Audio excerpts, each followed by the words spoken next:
Today we're cooking a whole bone-in pork butt. What's exciting about using RFX with this is that we're doing it in the Kamado, and we're going to foil wrap this thing, and we're still going to keep signal the whole time.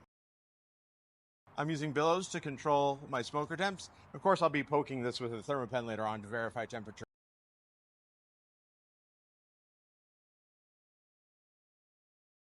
We've got our pork in the Kamado, which is, of course, a very thick cooker, and we're still perfectly connected. We got 36.6 degrees on that cold pork butt. It's going to be a long cook. We're looking forward to keeping track of it the whole time.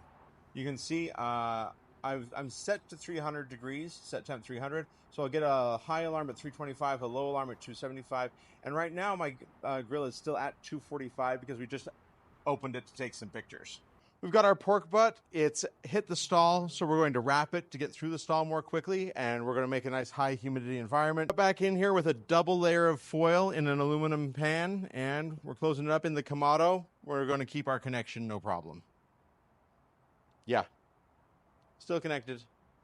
Our high alarm has just gone off. We're at 203 degrees, and we're ready to check that pork butt. I'm very satisfied with this. We used RFX. We maintained connectivity the whole time. Foil wasn't a problem. Kamado wasn't a problem. We cooked this for a long time. It's rested. Everything's great, and I can't wait to pile this up and eat it.